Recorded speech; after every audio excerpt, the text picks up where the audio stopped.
Ay sarımsağı, meşə soğanı və ya pəl. Yəqin ki, bu adları indiyə qədər eşitməyən insanlar var.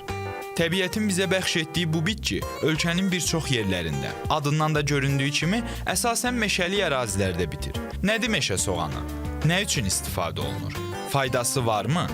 Bu suallara cavab tapmaq üçün ilk ünvanımız Hirkan Milli Parkıdır. Parkın el arasında Moskva meşəsi deyilən ərazisindəyik.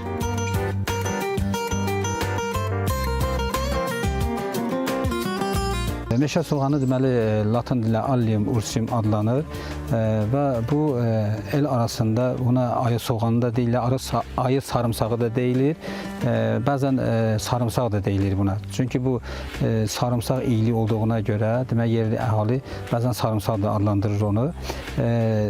Elə təbii sarımsaq bizim istifadə etdiyimiz sarımsağın dadını da verir. Azərbaycan ərazisində demək olar ki, əksər meşələrdə rast gəlinə bilər, amma Hirkan meşələrində çoxluca rast gəlmək olur. Əsasən indi qaldığımız bu ərazi, yəni yerli xalq tərəfindən Moskva meşəsi adlandırılan bu ərazidə düzən bir meşədir. Deməli, endemik və relikt bitki növlərlə zəngin olan bir meşə ərazisidir. Burada çox rast gəlinir. Bundan əsasən yerli əhali, yəni soğan kimi ondan istifadə edir. Qarın əriməsindən dərhal sonra göyərən bu bitkinin ömrü sadəcə bir aydır. Mart ayının sonundan aprel ayının sonuna kimi. Ona görə də insanlar mövsümü bitməmiş bu bitkini meşələrdən yığmağa tələsir.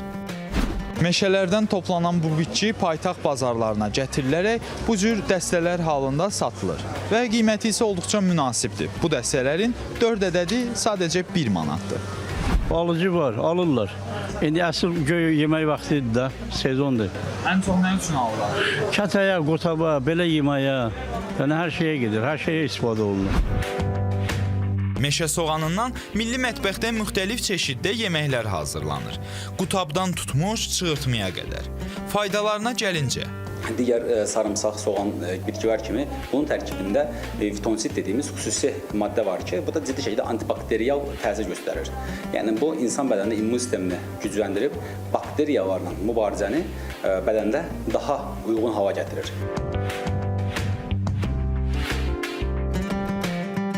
Amma istifadə zamanı diqqət etməli olduğumuz vacib məqam var. Tibbidə geniş istifadə olunur. Ona görə də yəni bunları istifadə olması tövsiyə olunur. Amma dediyimiz kimi qərarında mütləq vacibdir. Bir şeyin faydalı olduğunu dediyimizdə dozasını aşaraq istifadə edirlər ki, bunlar bəzən faydalıdır, amma həddindən artıq istifadə olunarsa da öz yan təsirləri ortaya çıxa bilər. Zakir bəyin bu fikirləri Nizami Gəncəvinin 100 illər öncəki fikirlərini xatırladır. Birinci saflığı varsa da suda, artıq içiləndə dərd verir o da. Ona görə də faydalı olsa belə qədərində istifadə etmək lazımdır ki, çox istəyəndə azdan da olmayaq.